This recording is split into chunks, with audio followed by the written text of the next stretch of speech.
اعوذ باللہ من الشیطان الرجیم بسم اللہ الرحمن الرحیم یا ایھا الذین آمنوا اے ایمان والو لا تقربوا الصلاۃ نماز کے قریب بھی نہ جاؤ وانتم اس حالت میں کہ تم سکارا نشے میں ہو۔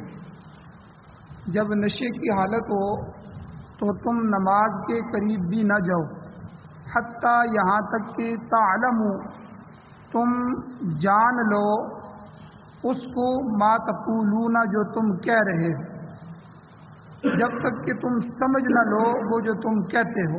اپنی بات کو اچھی طرح نشہ اتر جائے اور سمجھنے لگو پھر نماز پڑھو۔ ولا جنوباً اور نہ جنابت کی حالت میں نماز کے قریب جاؤ، الا عابری سبیل سوائے اس کے کہ راستے میں گزرنے والا ہو، حتیٰ تغتسلوا یہاں تک کہ تم غسل کر لو۔ سورۃ النساء اس کی آیت نمبر 43 ہے، اس کا پہلا نصف حصہ آج آپ کے سامنے تلاوت کیا ہے۔ سب سے پہلے ربط آیات ہے کہ اس آیت کا پچھلی آیتوں کے ساتھ کیا تعلق۔ گزشتہ دروس میں اللہ تعالیٰ نے وَاعْبُدُوا اللَّهَ کہ تم اللہ کی ہی عبادت کرو، یہ بنیادی عقیدہ اللہ نے بیان کیا کہ عبادت صرف اللہ ہی کی ہے، اللہ کی ذات کے ساتھ وَلَا تُشْرِكُوا بِهِ شَيْئًا کسی کو بھی اس کی ذات کے ساتھ شریک نہ بناؤ۔ اس کے بعد اللہ تعالیٰ نے حقوق العباد ذکر فرمائے، والدین کا تذکرہ کیا، قرابت داروں رشتہ داروں کے حقوق بیان فرمائے، اسی طرح دیگر ایسے لوگوں کے حقوق کا تذکرہ ہوا جن سے زندگی میں اکثر انسان کا واسطہ پڑتا رہتا ہے، بہن بھائیوں کا آپس میں واسطہ پڑتا ہے، ماں باپ کا پڑتا رہتا ہے، اسی طرح مساکین فقیر اور یتیم بیواؤں سے محلے میں اپنے قریب میں واسطہ پڑتا رہتا ہے، تو ان لوگوں کا بھی اللہ نے تذکرہ کیا، ان کے حقوق بیان فرمائے۔ پھر اس کے بعد اللہ تعالیٰ نے بخل کی مذمت فرمائی کہ مال اللہ نے دیا ہو اور وہ اللہ کے راستے میں خرچ نہ کر رہا ہو، بخیل آدمی، اور اگر خرچ کرنا ہی پڑ جائے تو پھر ریاکاری کرتا ہے، دکھلاوا کرتا ہے۔ تو اس لیے اللہ نے ان دونوں بڑے گناہوں کا تذکرہ کیا اور ان کی مذمت فرمائی، بخل کی بھی اور ریاکاری کی، اور ان سے منع فرمایا۔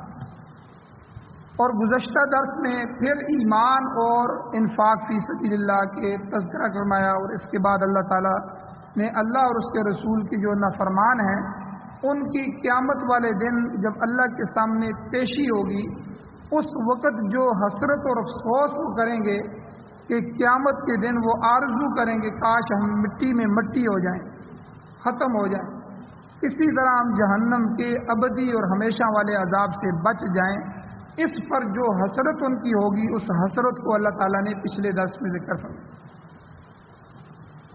اب آج کے درس میں اللہ تعالیٰ نے انہی عبادات کے ہی سلسلے کو آگے چلایا ہے، اور عبادات میں سے اہم ترین عبادت نماز کا ذکر اللہ تعالیٰ نے فرمایا، کیونکہ نماز میں عبادت میں نماز کو اولیت حاصل ہے، نماز سب سے پہلے ہے، اسی لیے تو حضور علیہ السلام نے فرمایا قیامت والے دن سب سے پہلے نماز کا حساب کیا جائے۔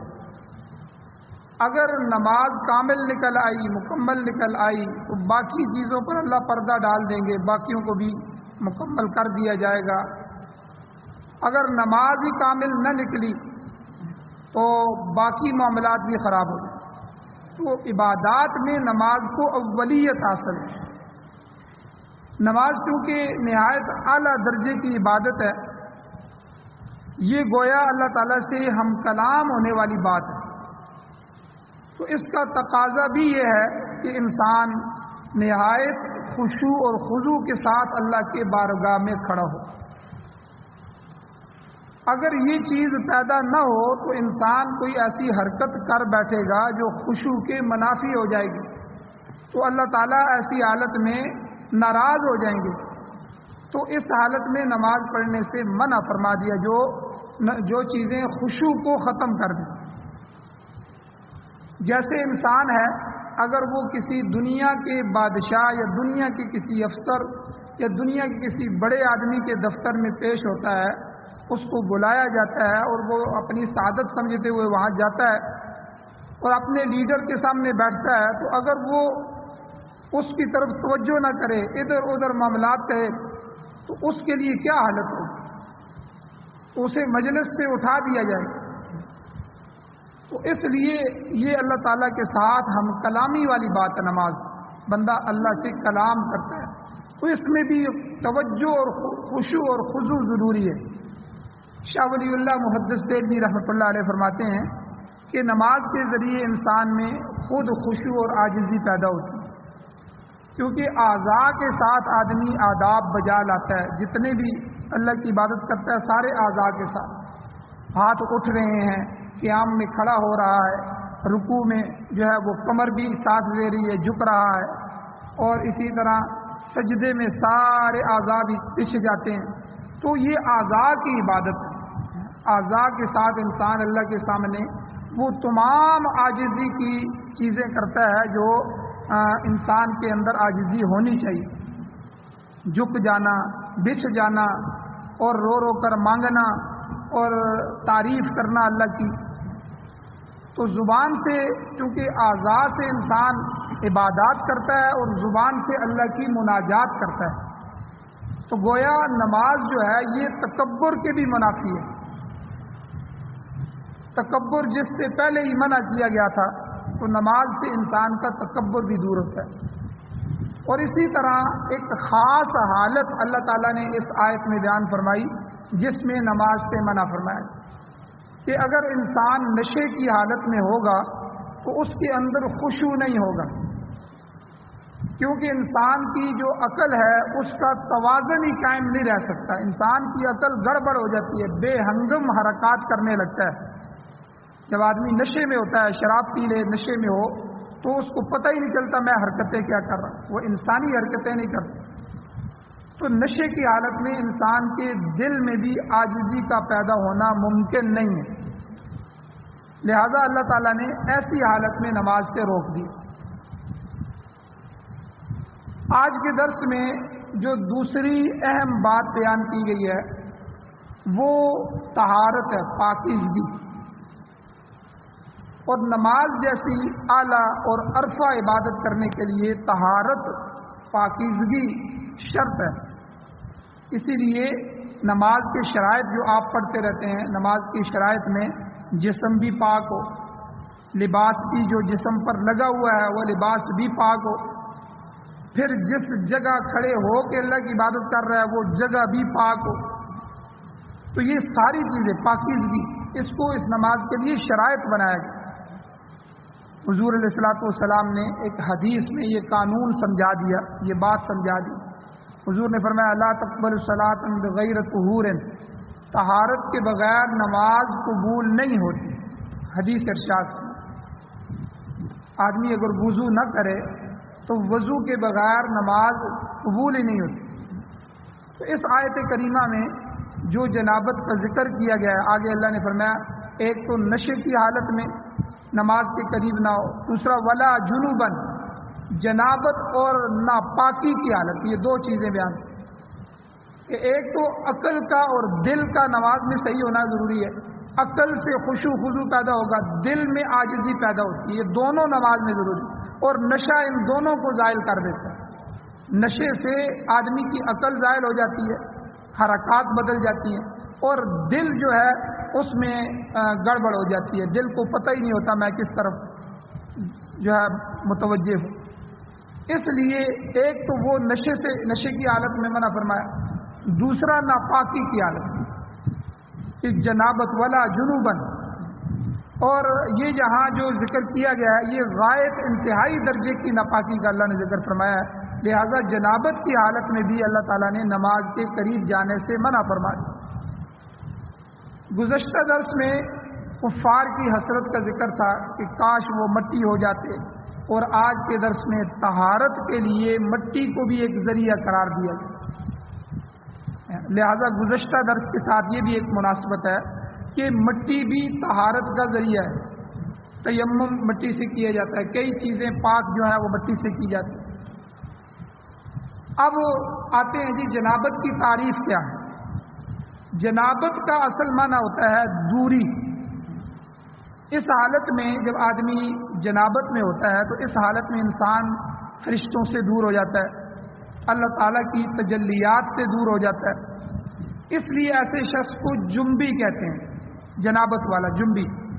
عربی زبان میں اس کا ایک اور معنی بھی ہے کہ قرابت سے دور والے شخص کو، اس پر بھی یہ لفظ استعمال ہوتا ہے جو اپنے قریبی رشتہ داروں سے دور ہو جائے۔ جیسے عربی شاعر ہے کہ اس نے کہا کہ فلا تحرمنی نائلا عن جنابت، بھائی مجھے اپنے عطیے سے محروم نہ کر، اس وجہ سے کہ فإنی امرؤ وسط القباب غریب، کہ میں تمہارے درمیان جو ہے وہ غریب آدمی ہوں، محتاج آدمی ہوں، قریبی تعلق تمہارا میرے ساتھ نہیں ہے، میں اجنبی ہوں، تو اس اجنبی ہونے کی وجہ سے مجھے اپنے عطیے سے محروم نہ کر، اپنے صدقے سے محروم نہ کر۔ تو یہاں ان جنابت کا معنی بھی یہی ہے کہ قرابت داری کی دوری۔ یاد رکھیں جنابت خدا کی طرف سے حکمی حالت ہے۔ حضور علیہ الصلوۃ والسلام نے فرمایا کہ میں جنبی آدمی کی مسجد میں داخلے کو حلال نہیں سمجھتا۔ حضور نے خود فرمایا حدیث، جب آدمی جنابت میں ہو جائے، ناپاک ہو جائے، تو ایسی ناپاکی کی حالت میں مسجد میں داخلہ منع ہے۔ اسی طرح جو عورت ناپاک ہو جائے حیض اور نفاس میں، تو ناپاکی کی حالت میں اس کے لیے بھی یہی حکم ہے کہ وہ عورت مسجد میں بھی داخل نہیں ہو سکتی اور طواف بھی نہیں کر سکتی۔ حضور علیہ السلام کی حدیث میں الفاظ ہیں، حضور نے فرمایا ولا احل لحائض ولا جنوب، کہ میں حائضہ اور جنابت والے آدمی کے لیے حلال نہیں سمجھتا۔ ایسی حالت میں نہ قرآن پاک کو ہاتھ لگا سکتا ہے، نہ زبانی تلاوت کر سکتا ہے۔ اچھا، جو نجاست خفیفہ ہے یہ تو نجاست ثقیلہ ہے، بڑی نجاست ہے، جیسے وضو ٹوٹ گیا، خالی وضو نہیں ہے، تو اس حالت میں قرآن پاک کی تلاوت کی زبانی اجازت ہے۔ آنے جاتے ہوئے بندہ ہوا بغیر وضو کے بھی ذکر اذکار بھی کر سکتا ہے، تلاوت بھی کر سکتا ہے، حافظ آدمی ہے، قرآن یاد ہے، وہ تلاوت کر سکتا ہے۔ لیکن جنابت جو ہے یہ جو ہے بڑی نجاست ہے، تو اس لیے جنابت کی حالت میں قرآن کو ہاتھ بھی نہیں لگا سکتا، دیکھ کے بھی نہیں پڑھ سکتا، اور زبانی بھی تلاوت نہیں کر سکتا، مسجد میں بھی نہیں آ سکتا، اور طواف اگر کر رہا ہے، عمرے کے لیے گیا ہے تو طواف بھی نہیں کر سکتا۔ تو اللہ تعالیٰ نے نماز پڑھنے کی بھی ممانعت فرمائی۔ اب شرعی جنابت کسے کہتے ہیں؟ شریعت میں جنابت کسے کہتے ہیں؟ شرعی جنابت جو ہے یہ مادہ منویہ کا اخراج ہے یا نفس جمع ہے۔ میاں بیوی آپس میں جمع کرتے ہیں یا کوئی بھی کسی صورت میں بھی جو ہے وہ جمع ہوتا ہے یا مادہ منویہ نکلتا ہے، تو یہ جنابت ہے۔ مباشرت میں اگر بدخوابی میں بھی، یعنی اگر آدمی خواب دیکھ رہا ہو اور خواب میں بھی احتلام ہو جائے، تو یہ مسئلہ چونکہ شرم کا نہیں ہے اس لیے اس کو بیان کیا جاتا ہے، اللہ تعالیٰ نے یہاں اس کو بیان فرمایا۔ تو اس صورت میں بھی اگر جو ہے وہ مادہ خارج ہو جائے تو خواب کی حالت میں بھی، جسے ہم احتلام کہتے ہیں، تو انسان ناپاک ہو جاتا ہے، یہ بھی جنابت میں چلا جاتا ہے۔ تو بعض ائمہ کرام فرماتے ہیں کہ انسان جنبی اس صورت میں ہوتا ہے جب مادہ منویہ جو ہے یہ اچھل کر خارج ہو۔ البتہ امام شافعی رحمۃ اللہ علیہ کا مسلک یہ ہے کہ مطلقاً جو ہے وہ مادہ خارج ہونے سے جنابت لازم آ جاتی ہے، چاہے یہ اخراج جو ہے جریان کی وجہ سے ہو۔ بعض آدمی کو بیماری ہوتی ہے کہ جس طرح پیشاب کے قطرے آ جاتے ہیں، اس طرح یہ مادہ بھی گاڑھا مادہ نکلتا رہتا ہے، یا بدخوابی میں جو ہے خواب میں اس طرح ہو جائے اور آدمی کو پتہ بھی نہ چلے کہ مادہ خارج ہو گیا، تو اس صورت میں بھی غسل ضروری ہو جاتی ہے۔ تو الغرض کہنے کا مقصد یہ ہے کہ یہ دونوں حالتیں نماز کے منافی ہیں۔ پہلی یہ کہ انسان نشے کی حالت میں ہو اور اسے پتہ ہی نہ ہو کہ وہ کیا کر رہا ہے، اور دوسری صورت یہ کہ وہ جنبی اور ناپاک ہو جائے اور اس حالت میں نماز کے قریب۔ اب آتے ہیں نشہ آور اشیاء کی طرف۔ اللہ تعالیٰ نے فرمایا یا ایھا الذین آمنوا، اے ایمان والو، لا تقربوا الصلاۃ، نماز کے قریب بھی نہ جاؤ۔ اچھا، یہاں ایک اور بات ضروری ہے کہ یہ جو قرآن مجید ہے یا احادیث مبارکہ ہے، ان کا کسی استاد سے پڑھنا ضروری ہے، ان کا علم حاصل کرنا ضروری ہے۔ بعض لوگ کہہ دیتے ہیں کہ بس عربی پڑھ لو، عربی پڑھنے کے بعد خود مطالعہ کرو، خود قرآن اور حدیث کو سمجھو۔ اس کی مثال اسی طرح ہے کہ کوئی آدمی کہے کہ انگلش پڑھو، انگلش پڑھنے کے بعد ایم اے کر لیا، انگلش پڑھ لی، اب تمہیں ڈاکٹر بننے کے لیے کالج میں داخلہ لینے کی ضرورت نہیں ہے، خود ڈاکٹر بنو، کتابیں میڈیکل کی خرید لو، خود پڑھو۔ کیا کوئی گورنمنٹ اس کی اجازت دے گی؟ بھئی انگلش پڑھ لو تو اس کے بعد تمہیں داخلہ لینا پڑے گا، 4-5 سال کا کورس ہے، استاد تمہیں میڈیکل پڑھائیں گے، استادوں سے گزر کر تم انگلش کی کتابیں پڑھو گے تو تب تم، ورنہ تمہیں عام اجازت نہیں ہے تم مطالعہ کرو۔ یہ تو دنیا کے علوم میں بھی اس طرح ہے، اور دین کا علم بغیر استاد کے سمجھ آتا ہے، انسان گمراہ ہو جاتا ہے۔ اب یہاں ایک واقعہ یاد رکھیں، یہاں سے ایک واقعہ یاد آ گیا۔ ایک اسی طرح ایک لبرل قسم کا آدمی تھا، تو اس نے ایک دفعہ کہہ دیا کہ بھائی نماز پڑھنے سے اللہ نے منع کر دیا کہ نماز نہیں پڑھنی۔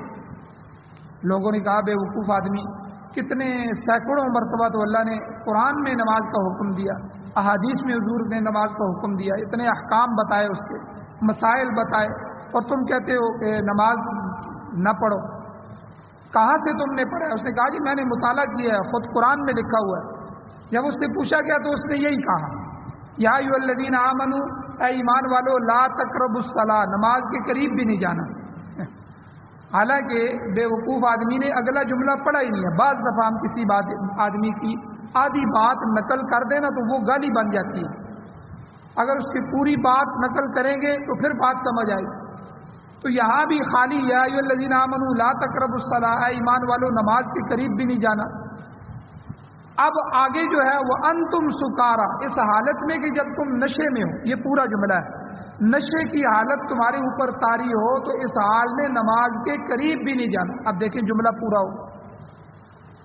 تو اس لیے استاد سے قرآن مجید کا پڑھنا اور ان کے معنی کا سمجھنا، تفسیر کا سمجھنا اور احادیث مبارکہ کا سمجھنا بہت ضروری ہے۔ اسی طرح ایک آدمی نے کہا کہ بھائی جماعت کے ساتھ نماز پڑھنے سے منع کیا گیا ہے قرآن مجید میں۔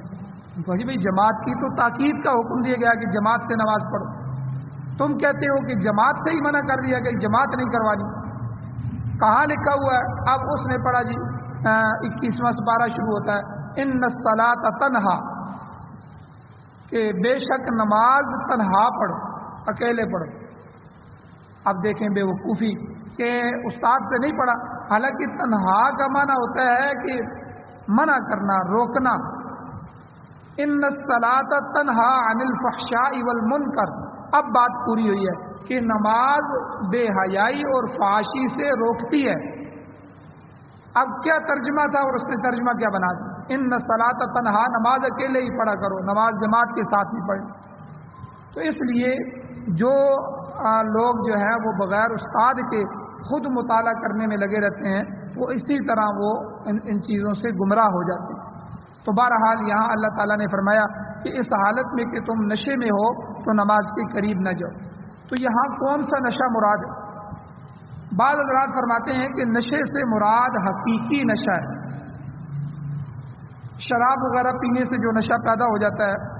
تو اس آیت کے نزول تک جو ہے وہ، جب تک یہ آیت نازل نہیں ہوئی تھی تو اس آیت کے نزول تک شراب کی قطعی حرمت بھی نازل نہیں ہوئی تھی، یعنی شراب بالکل حرام بھی نہیں ہوا تھا۔ البتہ اس سے پہلے سورہ بقرہ میں شراب اور جوئے کے حسن اور قبح کو اللہ نے بیان فرما دیا کہ یسألونک عن الخمر والمیسر، کہ اے نبی آپ سے آ کر یہ شراب، اے پیغمبر آپ سے شراب اور جوئے کے متعلق سوال کرتے ہیں، تو آپ ان کو فرما دیں کہ اس میں نقصان بہت سارا ہے، تاہم ومنافع للناس، کہ لوگوں کے لیے کچھ فائدے بھی ہیں اس میں، مگر اس میں نقصان کا پہلو زیادہ ہے۔ تو یعنی شراب کو 3 کیٹیگریوں میں حرام کیا گیا۔ پہلی آیت تھی وہ یہی نازل ہوئی کیونکہ شراب کے وہ رسیہ تھے، شراب ان کے معاشرے میں بالکل گھر گھر میں جو ہے وہ شراب پایا جاتا تھا، اس لیے یک دم جو ہے شراب کو چھڑانا یہ حکمت نہیں تھی۔ تو اس لیے پہلے اس سے متنفر کیا گیا، اس کی نفرت ڈالی گئی۔ اب جب یہ آیت نازل ہوئی تو اب شراب حرام تو نہیں ہوئی، لیکن بہت سارے صحابہ نے چھوڑ دی۔ انہوں نے کہا کہ دیکھو اللہ کہہ رہے ہیں کہ اس میں نقصان زیادہ ہے، جس میں نقصان زیادہ ہو اللہ فرما رہے ہیں اس چیز کو چھوڑنا چاہیے، لیکن چونکہ قطعی حرمت نہیں آئی تھی تو بہرحال اللہ تعالیٰ نے شراب کی قباحت کے متعلق تھوڑا سا اس قدر اشارہ فرما دیا پہلی دفعہ۔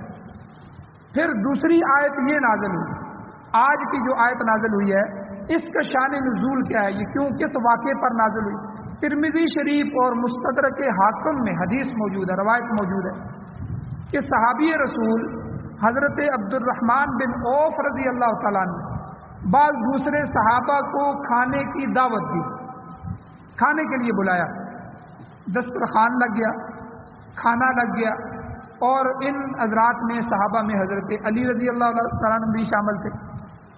اب کھانا کھا چکے تو کھانے کے بعد شراب آ گئی، کیونکہ شراب حرام نہیں ہوئی تھی ابھی تک، تو شراب کا دور ہو گیا، شراب پی لی انہوں نے۔ اب جب شراب پی تو بعض کو نشہ چڑھ گیا اور ادھر نماز کا وقت بھی آ گیا۔ اب اسی نشے کی حالت میں حضرت علی رضی اللہ تعالیٰ عنہ کو امامت کے لیے آگے کھڑا کر دیا، تو انہوں نے نشے کی حالت میں قرآن پاک پڑھنے میں غلطی کر دی۔ قل یا ایھا الکافرون لا اعبد ما تعبدون، اس میں لا اعبد ما تعبدون میں لا حذف کر کے لا نہیں پڑھا، اب لا نہیں پڑھا تو اس کا معنی ہی الٹ بن گیا۔ قل اے نبی کہہ دیں یا ایھا الکافرون، اے کافرو، لا اعبد میں عبادت نہیں کرتا، ما تعبدون ان کی جن کی تم عبادت کرتے ہو، جن بتوں کو تم پوجتے ہو میں ان کو نہیں پوجتا، میں صرف ایک اللہ کی عبادت کرتا ہوں۔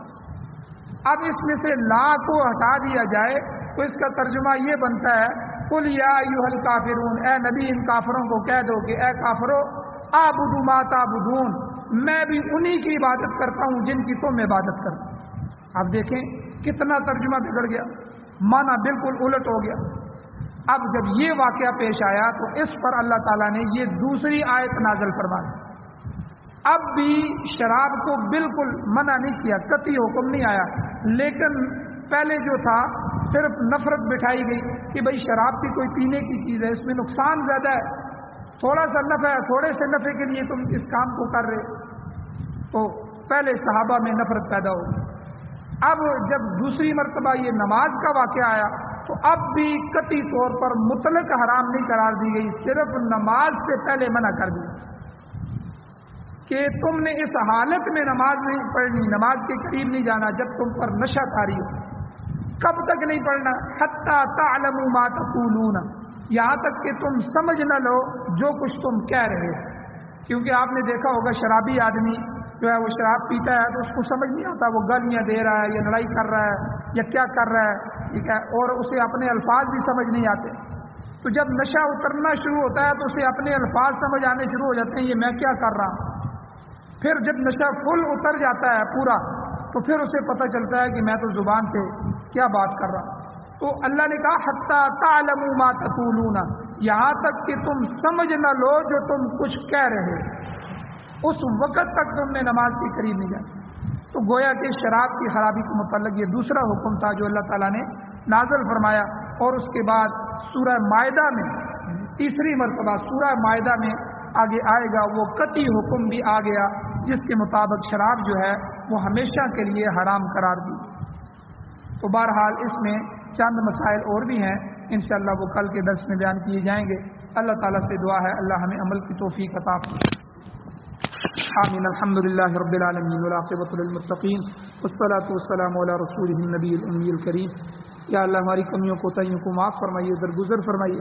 یا اللہ قرآن و سنت کو پڑھنے، پڑھانے، سننے، سنانے، سمجھنے، سمجھانے اور پوری دنیا میں اس کی اشاعت کی توفیق نصیب فرمائے۔ ہماری اولادوں اور نسلوں کو اس کے لیے قبول فرمائے۔